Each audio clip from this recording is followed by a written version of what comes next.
Line of actual control पर चीनी अफवाज के हाथों हजीमत उठाने के बाद भारत पड़ोसी ममालिक को धमकियां देने पर उतर आया है। भारतीय कौमी सलामती के मुशीर अजय डोवल कहते हैं कि भारतीय मफादात के तहफ़्फ़ुज़ की लड़ाई मुल्क से बाहर भी लड़ेंगे। जरूरी नहीं ये जंग सिर्फ अपनी जमीन पर ही लड़ी जाए, भारत ये जंग इस मुल्क में ले जाएगा जहां इसके लिए खतरा सर उठा रहा हो। बैरून मुल्क किसी भी सरजमीन पर जंग लड़ने के डॉक्ट्राइन को अजय डोवल ने न्यू इंडिया बयानिए से जोड़ दिया। कहते हैं भारत की सलामती को लाहक खतरात से निपटने भरपूर फाल हो सकते हैं। लाइन ऑफ एक्चुअल कंट्रोल पर चीनी अफवाज के हाथों हजीमत उठाना पड़ी थी भारत को, और उसके बाद भारत अब पड़ोसी ममालिक को धमकियां देने पर उतर आया है। भारतीय कौमी सलामती के मुशीर अजय डोवल कहते हैं कि भारतीय मफादात के तहफ़्फ़ुज़ की लड़ाई मुल्क से बाहर भी हम लड़ेंगे। ये ज़रूरी नहीं कि ये जंग सिर्फ अपनी ज़मीन पर ही लड़ी जाए, भारत की जंग इस मुल्क में ले जाएगा जहाँ इसके लिए खतरा सर उठा रहा हो। इसी पर बात करेंगे। साबिर शाकिर हमारे साथ हैं। साबिर, भारत अब पड़ोसी ममालिक को धमकियां देने पर उतर आया है, कह रहा है कि भारतीय मफादात के तहफ़्फ़ुज़ की लड़ाई मुल्क से बाहर भी लड़ेंगे। खित्ते में बदअमनी पैदा करना चाहता है भारत। जी बिल्कुल, इंडिया को तो जाहिर है जी वो एक दुश्मन मुल्क है, और दुश्मन मुल्क के बारे में एक दुश्मन मुल्क यही बात कर सकता है। और असल मसला ये नहीं कि अजीत डोवल क्या चाहता है और इंडिया क्या चाहता है और दुश्मन हमारा क्या चाहता है, उनके अज़ाइम पहले दिन से अयां हैं। लेकिन असल चीज़ ये है कि हम अपने घर में हमारा जो है हाउस इन ऑर्डर है या नहीं, हमारा घर ठीक है या नहीं, और हमारे अपने जो इदारे हैं, कानून नाफिज करने वाले इदारे, गवर्नमेंट, ये क्या कर रही है ऐसे अनासर के ख़िलाफ़ जो कि पाकिस्तान के शहरी हैं, पाकिस्तान में और इंडिया की ज़ुबान बोल रहे हैं, अजीत डोवल के एजेंडे को पूरा करने की बात बोल रहे हैं, पाकिस्तान को तोड़ने की बातें की जा रही हैं। असल मसला ये है कि हम क्या कर रहे हैं। क्या हम ऐसे अनासर के ख़िलाफ़ जो कि इंडिया के एजेंडे को आगे लेके बढ़ रहे हैं और पाकिस्तान की सलामती के ख़िलाफ़ बात कर रहे हैं, क्या रियासत पाकिस्तान उनके ख़िलाफ़ कोई भरपूर एक्शन करेगी, कानून हरकत में आएगा या नहीं? ये चीज़ है जो अभी तक हम कमज़ोरी दिखा रहे हैं मुसलसल, और जो पाकिस्तान दुश्मन एजेंडा है, उनका दुश्मन नैरेटिव है, वो यहाँ पे फ़रोग़ पा रहा है।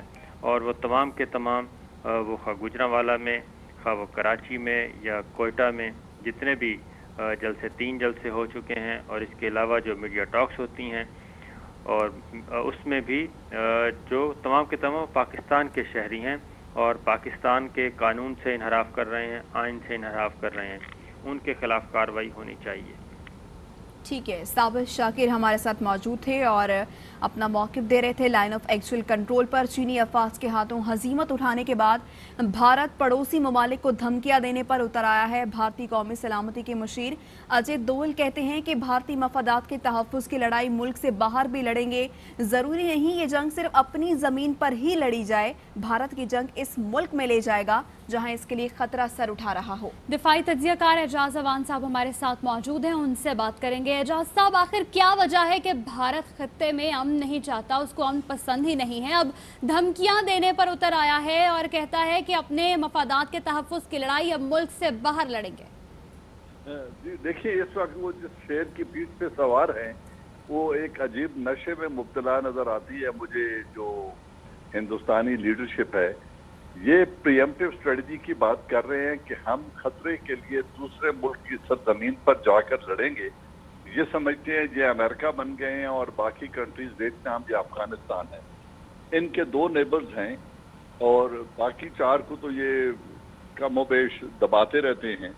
लेकिन चाइना से अभी इन्होंने एक छोटा सा कोशिश की थी और जो इन्हें हजीमत 62 में उठानी पड़ी वो भी तारीख है, और जो आप उठाई वो भी एक तारीख है। बिल आखिर लाइन ऑफ एक्चुअल कॉन्टेक्ट को छोड़ के पीछे हटने पर मजबूर हुए, उनके साथ जाकर एक रशिया में मुआहदा किया और ये भी कहा कि हम दोबारा क्लेम नहीं करेंगे कि ये लाइन ऑफ एक्चुअल कॉन्टेक्ट है। फिर पाकिस्तान है, उसके खिलाफ इन्होंने एक एडवेंचर 27 को किया था, एक और करके देख ले। तो ये एक अपनी कौम का मोरल बिल्ड करने के लिए, जो इनकी आर्मी की इंटरनल हालत है खुद इनको पता है, जो हजीमत उठाई इनको पता है, कोविड के वजह से जो इनकी मईशत का और मुल्क इंटीग्रल जो इंटरनल सिक्योरिटी और कोहिजन है उसकी जो हालत है, उस सब से ये बौखला कर एक मोरल रेजिंग की बात कर रहे हैं। और मुझे लग ये रहा है کہ یہ ابھی امریکہ کے ساتھ عنقریب اگر پریزیڈنٹ ڈونلڈ ٹرمپ الیکٹ ہو جاتے ہیں دوبارہ تو کسی قسم کا کوئی معاہدہ کرنے کے لیے راہ ہموار کر رہے ہیں تاکہ یہ ان کے ساتھ کوئی دفاعی معاہدہ یا کسی نوعیت کا کوئی اتحاد بنا سکے۔ تو اعجاز اوان صاحب، بھارت کی دھمکیوں کا کس طرح جواب دینا چاہیے؟ دیکھیے جی، میں تو بہت پہلے بھی کہتا ہوں اور آج بھی کہوں گا کہ جنگ وہی ہوتی ہے جس میں آپ ایگریسو ہوں، اوفینسو پہ ہوں۔ دفاعی لڑائی آپ کو عزت نہیں دیتی۔ جب آپ دفاع کرنے اپنے مورچوں کے پیچھے بیٹھ جائیں تو نہ فتح آپ کے حصے میں آتی ہے نہ آپ کو کوئی بڑی کامیابی ملتی ہے۔ ہندوستان جتنی ایگریشن ہمارے خلاف کر رہا ہے، ہم لیگلی اور مورلی جسٹیفائیڈ ہوں گے کہ وہی کچھ ہم ہندوستان کے ساتھ کریں جو کچھ وہ ہمارے ملک کے اندر کروانے کی کوشش کر رہا ہے یا جو کچھ وہ کشمیر میں کر رہا ہے، تو اس کو انہی کوائنز میں ہم پے کریں گے تو اس سے سبق حاصل ہوگا۔ تو اعجاز اوان صاحب، کیا آپ یہ سمجھتے ہیں کہ بھارت کی یہ بڑکیں صرف اس لیے ہیں کیونکہ اسے چینی افواج کے ہاتھوں ہزیمت اٹھانا پڑی؟ جی بالکل، میں سمجھتا ہوں وہ اپنی فوج کا مورال ریز کرنے کے لیے ایک ہوا کریٹ کرنے کی کوشش کر رہے ہیں، اور یہ پری ایمپٹیو اسٹریٹجی کی بات وہ پہلے بھی کر چکے ہیں، لیکن انہیں یہ نہیں پتا کہ جب وہ کسی ملک میں اسٹرائک کرنے جائیں گے تو ان کے ساتھ کیا ہوگی۔ جیسے پہلے میں نے ریفرنس دیا کہ جو انہوں نے بالا کوٹ میں کیا تھا اس کا نتیجہ انہیں مل گیا، اور جو کچھ انہوں نے چائنا کے خلاف ایڈونچر کرنے کی کوشش کی اس کا بھی وہ سبق حاصل کر چکے ہیں، اور اب ان کی جرت ہی نہیں ہے کہ وہ پاکستان یا چائنا کے خلاف کسی قسم کا مس ایڈونچر کریں۔ صرف وہ اپنی مورال ریزنگ کے لیے، اپنی فورسز کا حوصلہ بڑھانے کے لیے اور اپنے اندرونی جو ڈفرینسز ہیں ان سے توجہ ہٹانے کے لیے، مین سٹریم نیوز میں رہنے کے لیے وہ اس طرح کا پروپیگنڈا کرتا رہتا ہے۔ اور اجیت دوال ایک انٹیلیجنس آپریٹو ہے، نیشنل سیکیورٹی ایڈوائزر کی حیثیت سے وہ اس طرح کے بیانات داغتے رہتے ہیں۔ ٹھیک ہے، بھارت یہ پروپیگنڈا صرف مورال بلڈنگ کے لیے کر رہا ہے۔ بہت شکریہ، آپ اپنا تجزیہ پیش کرے تھے اعجاز اوان صاحب۔